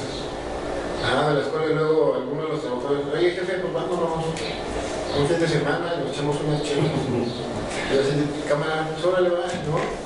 Pero ¿qué crees? Llegaba el lunes, llegaban bien pedos y dije, ahora va la niña. ¿So qué crees? No puedes trabajar. Es esa parte de también tu egoísmo, ¿no? Esa borrachera seca que le llamamos, ¿no? De que, por ejemplo, como tú sí puedes, yo no puedo, ahora te chingas. Perdón por la palabra, pero sí ha sido así, ¿no? Hubo un tiempo que yo estuve así. Afortunadamente en el trabajo nunca he tenido un accidente, qué bueno, mucha gente me lo ha agradecido también, qué bueno. Pero también entra esa parte ya de mi egoísmo, ¿no? Yo siempre he sido un alcohólico solitario, no de esos que se van con la banda y de repente pedo tras pedo, no, yo era de esas personas que agarraba su botellita en su cuarto y órale, ¿no? A pistear una. Híjole, la segunda porque como que me entró ya el nervio, ¿no? Te quedabas jetón, despertabas peor, ¿no? Pues ir a la vinata, a la más cercana, ¿no? Desafortunadamente yo en mi casa perdí mucha confianza de mi mamá, de mi mamá que en paz descanse, mi papá y mi hermano, ¿no? Que ya hasta las llaves me quitaban. Me escondía en la cartera ya cuando andaba pisteando, ¿no? Pero es esa parte a lo que yo quiero llegar.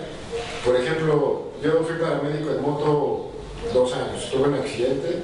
Mi mentalidad era enfocarme en el camino y sabes que Diosito, que mis manos sean tus manos, que me lleven, ¿no? Y era esa estabilidad mía, el sentirme bien con lo que yo hacía.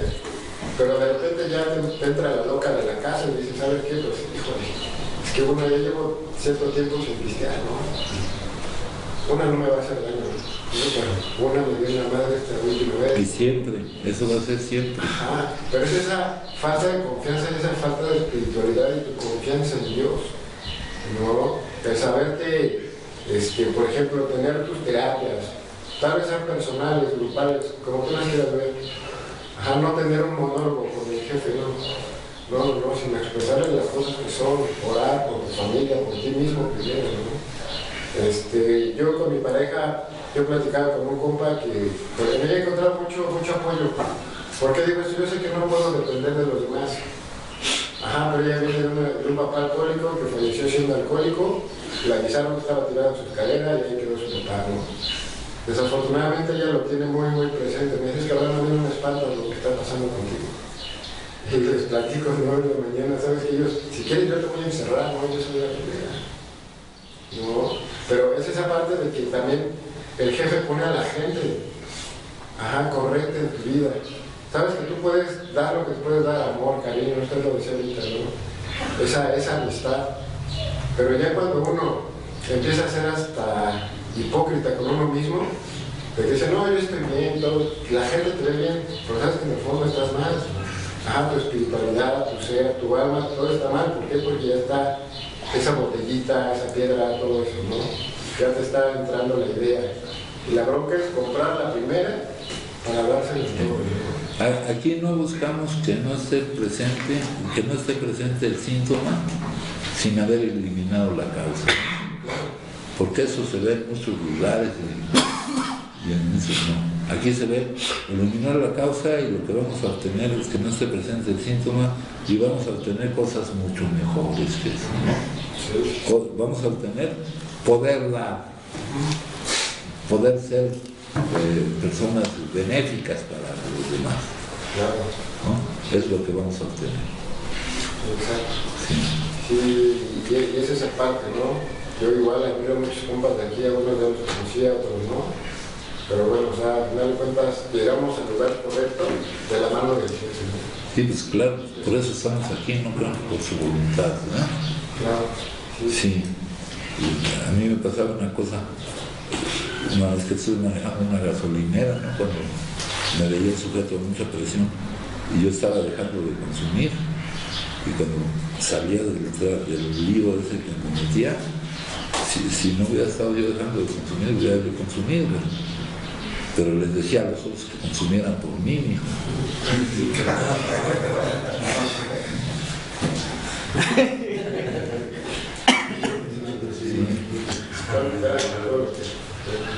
Sí, gracias. ¿Alguien más, compañero? ¿Ah? ¿Alguien? No. Nos faltaba una lectura. Pues ya la leí. Dice, los pasos. Llegar al territorio que nos señala los pasos como programa, como mapa espiritual, es nuestra tabla de salvación, nuestra defensa contra la enfermedad mortal de la adicción. Son los principios que hacen posible nuestra recuperación. Para que no sea lo que sucede en otros casos, hay mucho que disfrutar. Las reuniones son magníficas. Vemos a nuestros amigos. Tomar esto como un club, vemos a nuestros amigos, escuchamos historias inspiradoras, compartimos experiencia práctica, y hasta puede que nos encontremos con un padrino. Las salidas, las convenciones, los bailes, son diversiones maravillosas y limpias en compañía de otros adictos. Pero el núcleo de nuestro programa de recuperación es el cambio, la transformación, llegar al territorio que se nos señala. Nos han dicho que no podemos mantenernos sin consumir por ósmosis, o sea que no podemos simplemente asistir a la reunión. La presencia es la práctica, no es el estar aquí, ¿no? Es la práctica y obtener los resultados de esta práctica. A las reuniones, por muchas que sean, y esperar que nos entre la recuperación. Hay un folleto que dice un punto de vista, dice que si haces eso lo que te va a entrar es el rigor mortis, ¿no? Y esperar que nos entre la recuperación por los polos de la piel. La recuperación es un trabajo interno. Los pasos son los indicadores de un camino para hacerlo.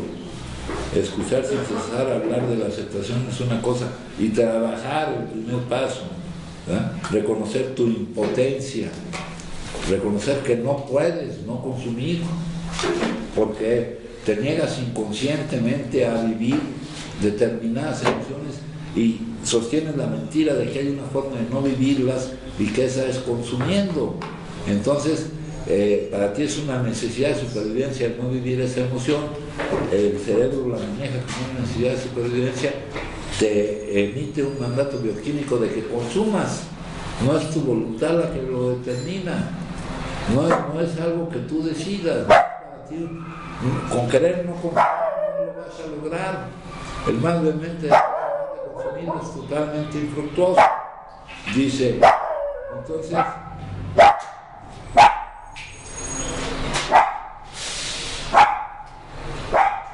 escuchar sin cesar, hablar de la aceptación es el conocimiento. Admitimos la aceptación. En algunos grupos hacen diferencias entre aceptación y admisión. Admito que no puedo consumir.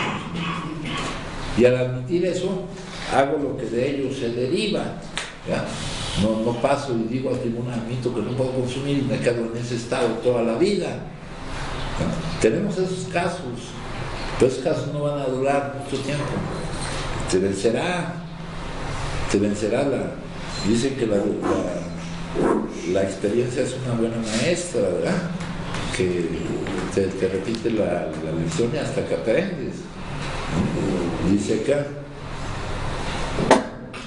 trabajar el primer paso, reconocer tu impotencia y que eso mismo sea lo que te impulse, la necesidad, que te permita dejar atrás los condicionamientos y que te dé la energía necesaria para acudir al poder que necesitas para no consumir, ¿no? Para entregarte a este cambio. Las historias sobre hacer enmiendas, por ejemplo, ya se pasaron al octavo y noveno, son muy inspiradoras, pero como liberará el remordimiento es hacer el noveno paso. Recordemos que el octavo y el noveno paso no se hace para mejorar la situación dañado, sino para eliminar de nosotros sentimientos de culpabilidad, sensaciones de culpabilidad. La culpabilidad no nos sirve para nada. En lo que vivimos no hubo culpa. Es como culpar a un tuberculoso porque tose, ¿no? Lo que decía ahorita Ismael, en tener nuestra enfermedad no hay culpa, ¿no? No fuimos a pedirla ni nada, ¿no? Pero hay una opción de cómo vivir con ella, y lo que pareciera ser un mal se convierte en un bien, porque si logras eliminar la causa del síntoma, te convertirás en una persona muy útil para ti misma y por lo tanto para los demás y para el todo. Dice, hay muchas cosas dignas de valor, pero para lograr lo máximo debemos de ser nosotros mismos quienes lo hagamos. Aquí sí nos reunimos, pero es una comunidad de práctica, de practicantes espirituales, de personas que estamos adiestrando nuestra mente, estamos cambiando nuestra forma de vivir, no lo que vivimos, sino cómo vivimos lo que vivimos. Lo que vivimos está en manos de Él. ¿Cómo lo vivimos? ¿Cómo reaccionamos a ello? Dice, quiero todo lo que llegar al territorio que me señala el mapa de mi programa para ofrecerme. Yo mismo trabajaré en eso, ¿verdad? El trabajo es conmigo mismo, el trabajo es vencerme a mí mismo. Dicen que todos los pasos van contra nosotros. Aquí venimos a practicar, a reducir nuestras exigencias, a acostumbrarnos a que no todo lo que queremos se presente, ¿verdad? A superar la intolerancia, la frustración, ¿no? No venimos a seguir igual que como estábamos, venimos a cambiar, venimos a tratar de parecernos lo menos posible a como cuando llegamos, para acabar pronto, a dejar de sentirnos orgullosos por lo que somos, a dejar de defender el hecho de que yo nunca cambio. Cambias porque cambias, güey. Muchas veces me salen unos buenos putazos. Y si todavía no han sido suficientemente buenos, no se preocupen, compañeros, ¿eh? Ya van a llegar los buenos. Los buenos. Sí, está bien. Bien, ahorita con lo que va a la junta y todo ahorita, de lo que leías, ¿no? De un tiempo para mí, es un tiempo ilimitado, ¿no? Que uno va encontrando. No sé, pasan sucesos y sucesos. Hay cosas, ¿no? que tengo muy guardadas, ¿no? Así como grabadas en mi corazón. Yo recuerdo esta última ocasión, ¿no? Pues nadie sabía dónde estaba yo, nadie sabía, pero pues eso había pasado varias veces. Pero había algo que Dios pues puso ahí, como darme cuenta, ¿no? Porque muchas veces aparecen las personas, ¿no? Y una de ellas pues era pues la pareja con la que estaba, ¿no? Y ella trataba pues de ya jalarme. Y yo le decía que no era el momento, ¿no? De repente pues pasan esos sucesos y todo, ¿no? Pero ya uno se va dando cuenta de que no puedes. Y uno tiene que estar preparando para soportar la bronca, porque se molestan o cosas de este tipo. Después me aparecí allá en Michoacán. Mi madre me dice, pues de esta manera, ¿no? Pues ya quédate aquí, ya hace muchos años que no estamos juntos y bla, bla, bla, y yo estoy creciendo, ya estoy enfermo. Entonces, le tuve que decir que no era el momento, ¿no? Que si va a haber un momento de esos, pues ya se dará, pero que no se preocupara, ¿no? Que pues ahí estoy. Y así, ¿no? El tener que regresar y todo esto, pero esa parte importante que decías ahorita, de lo que voy a dar a los demás, qué es lo que estoy dando. ¿Estoy pensando en mí o estoy pensando en ellos realmente? Entonces la situación cambia, ¿no? Cambia porque aquí me has dicho, no, me quiero meter con calzador donde ya no quepo, ¿verdad? Y muchas veces por el miedo de dejar de depender de alguien, no puedo desprenderme, ¿verdad? Y eso me pasó durante muchos años. Entonces, cuando empieza uno a alcanzar la libertad y me voy dando cuenta de que por más intentos como prioridad que yo ponía lo de allá y no esto, fueron intentos fallidos y cada vez fue más difícil. Entonces esta parte que pues Dios está poniendo es para darme cuenta, ¿no? de esa parte que dices, de empezar a crecer sin miedo, ¿verdad? Entonces son cosas que el día de hoy pues van pasando y todo esto, y ya pasó, ya pasó un tiempo y las cosas pues son de distinta manera, ¿no? Porque pues mi madre me lo dice, qué bueno que estés donde estás, o sea, qué bueno, porque es muy benéfico para ti, ¿no? Y yo pues estoy muy contenta y tranquila, ¿no? Entonces son cosas que el día de hoy antes no podía ver, ¿no? Por estar ensimismado en mí, por el miedo, ¿no? De qué me voy a agarrar o de aquí a dónde voy a ir y la chingada, ¿no? Cuando siempre está Dios y Él va acomodando.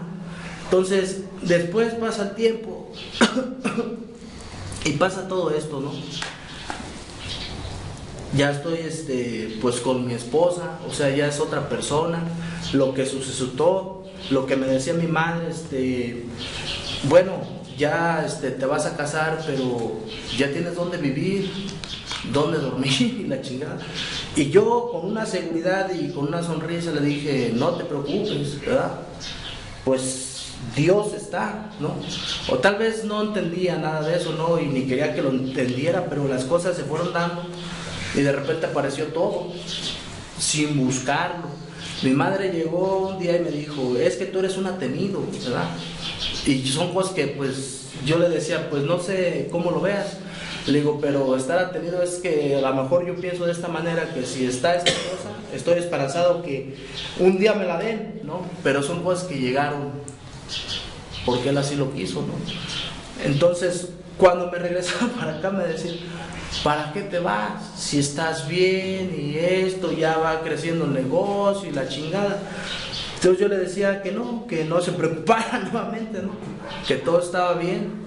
Entonces esa confianza no absoluta, después me dice, ¿y dónde vas a dejar tus cosas? Y yo le decía con una sonrisa, que cuáles cosas, que eso no era mío, ¿no? Y bueno, es mucho, ¿no? Bastante, ¿no? Lo que se recibe es infinito, porque estoy aquí el día de hoy, sé lo mismo, no falta nada, todo está en paz. Entonces esta manera de empezar a darme cuenta y de empezarme a dar a la vida lo mejor que yo pueda darme de mí, siempre redoblando un esfuerzo, porque no más es decir, voy a dar lo mejor y ya, sino siempre esforzarme cada vez más, ¿no? Pues hace que esté siempre como en calma, ¿no? En calma. Entonces son cosas que el día de hoy pasan y veo. Y ahorita decías, y también me recordaba esa parte, porque si no, en algún lugar escuchaba, vamos a buscar nuestro niño inferior, y que el barquito, y que la chingada. Pero no, o sea, soy un enfermo, ¿no? O sea, no puedo buscar donde no voy a hallar nada, ¿no? Donde voy a encontrar es en toda esta parte, la solución del problema. No qué fue lo que no, sino la solución. Entonces, estando la solución, puedo darme cuenta de que, y lo decía hace rato, ¿no? Que estábamos en la oficina, cada vez me doy cuenta que si yo no estoy alimentando esta parte, lo demás muere, ¿verdad? Y te decía de ese ejemplo que vi, ¿no? Como la hoguera, la chimenea, que se sale el carbón, Se sale el carbón y está encendido, pero no dura mucho tiempo, se apaga y muere, ¿no? Yo debo de mantenerme siempre en la hoguera, ¿no? Siempre en lo que leíste, ¿no? El saber que el tiempo para mí es ilimitado y siempre darme, ¿no? Siempre darme. Entonces son cosas que empiezo a darme cuenta y digo, escuchaba ahorita, ¿no? Sin recargarme en nada, porque pues la mente así trabaja, la mente enferma, ¿no? Dices, pues ahora sí ya como que una, ¿no? Pero no analizo muchas veces qué es lo que me llevó a ese pensamiento, ¿no? ¿Qué estaba yo haciendo ya? Entonces de repente me lo dices aquí, pues vamos a hacer como el análisis, ¿no? ¿Qué pasó? ¿Ibas a tu grupo? No, entonces ya ni le muevas. Entonces ya no tiene caso que sigamos hablando. Mejor empiézate a ocupar ahora que estás aquí, ¿no? Entonces es cierto, porque yo te lo decía cuando me desprendía, pero yo creía, porque la mente enferma, ¿no? Digo, pues ya estuve tanto tiempo, tantas juntas en los días, no, ya tengo un chingo de pila, ¿no? Para no ir a un grupo. Entonces era un autoengaño, ¿no? Y me daba cuenta que siempre estuve negando todo esto, ¿no? La negación completa. Entonces se veía manifestada pues todo el tiempo. Y recuerdo esas veces que salía, cuando se abría la puerta, sentía como un alivio, ¿no? ¡Ay, ya la libré!, ¿no? No, ya chingó a su madre, ¿no? ¿Por qué? Porque sentía como un descanso. Entonces estaba soportando estar aquí. Sí, no era gratificante. No era gratificante, entonces... Y opera la ley de la gravedad. Pero eso era el momento, ¿no? O sea, inmediatamente, al sentirme ya que... ya la libré, ¿no? O sea, eso era en chinga. Y la prueba estaba en que apenas si me bajaba del camión y no llegaba ni a la casa. Sí. ¿No? Entonces, yo digo, ¿y qué pasó? Pues, ¿qué pasó? Que estuve siempre en un proceso de recaída y no nunca en un proceso de recuperación, porque todo me parecía de la chingada, ¿no? Sí. Y por mí, si por mí fuera, yo diría que no haya juntas, cabrón. Sí. Entonces sí, entonces yo lo veía en mí, porque no sé si recuerdes cómo buscaba todo el tiempo de estarme yendo y todo esto. Hasta iba con el padrino Marcos y le decía, no hay nada que hacer, pero para chisparme para la calle, ¿no? Porque sabe que me va a mandar, ¿no? Entonces son cosas que el día de hoy son muy distintas, ¿no? Son muy distintas y me doy cuenta, ¿no? Y digo, esto es real, ¿no? Esto es verdad lo que se me está transmitiendo, porque lo he vivido, ¿no? Lo he vivido. Entonces ya no voy a poner en tela de juicio, ¿no? Sino me voy a entregar a esto, ¿no? Entonces son cosas que el día de hoy me puedo dar cuenta y puedo estar trabajando constantemente pues en eso, ¿no? En eso. Y siempre dar lo mejor de mí, ¿no? Siempre. Entonces, pues ahí está Dios, todo el tiempo ha estado, ¿no? Entonces, de esa manera, empezarme a dar a la vida, ¿no? Ya no buscar para mí, ¿no? Sino para los demás, ¿no? Y lo dicen en el 11º paso, ¿no? Ya no voy a pedir para mí, ¿verdad? Porque ya está Él. Al menos que el beneficiario sea otro. O sea, ya para mí ya no, ya está Él.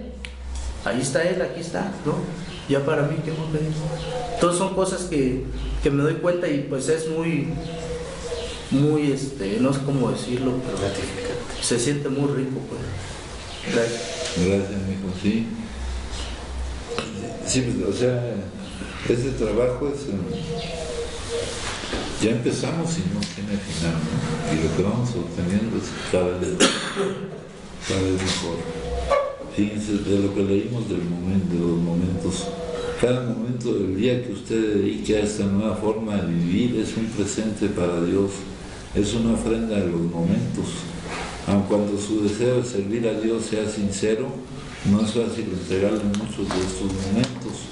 Las cosas que usted ha proyectado hacer durante el día, sea en su lugar alegremente para que pueda usted llevar a cabo un buen servicio o decir una palabra amable. Si puede usted hacer con la atención de Dios en muchas situaciones, será más fácil consagrarle en muchos momentos de su día. Toda situación tiene dos interpretaciones, la suya propia y la de Dios. Trate de manejar cada situación en la forma que usted crea que Dios desea que la maneje. Es una forma sencilla de decirlo, ¿no? Aquí eso me recordó también lo de la obra mágica Lila, ¿no? El gran mago está haciendo magia, pero no nos avisaron que había un mago ni nada, ¿no? Pero está haciendo una magia fabulosa para nosotros. Entonces, y todo esto es muy gratificante. Y esa medicina no te la puedes tomar a fuerza, ¿no? Si tu recuperación no te es gratificante, va a volver a operar la ley de la gravedad del dolor. Si ustedes quieren deshacerse de esto, que es magnífico, pues vamos a volver otra vez a lo mismo, ¿no? Y necesitamos cambiar, necesitamos cambiar. El cambio es la característica de todo crecimiento, de la borrachera, de la intoxicación al no consumo, de la falsedad a la sinceridad, del conflicto a la serenidad, del odio al amor, de la dependencia infantil a la responsabilidad adulta. Todo esto, infinitamente más, representa un cambio hacia la superación. Tales cambios se logran por medio de la creencia y práctica de principios sanos. Aquí necesitamos descartar los principios malos o ineficaces por otros buenos que funcionen. Hasta algunos buenos principios pueden a veces ser reemplazados al descubrirse otros más buenos aún. Aquí es donde surge eso de lo bueno es enemigo de lo mejor. Solamente Dios es inmutable, solamente Él es el poseedor de la verdad absoluta. Nosotros tenemos que estar en continuo cambio, no podemos permanecer estáticos.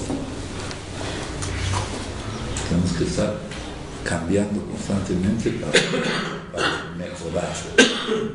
Y la mejoría no se va a ver en lo que obtengamos, se va a ver, claro, pero de una forma inteligente, sino con mismas vidas.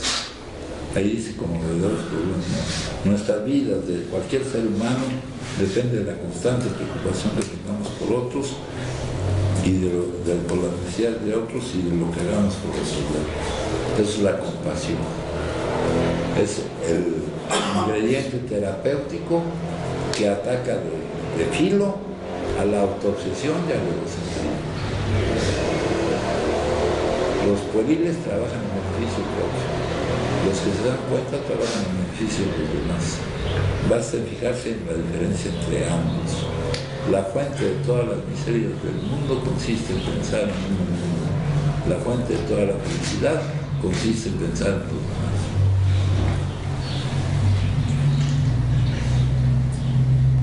¿Gustan compartir, compañeros? Pues entonces les agradezco mucho. Gracias, padrino.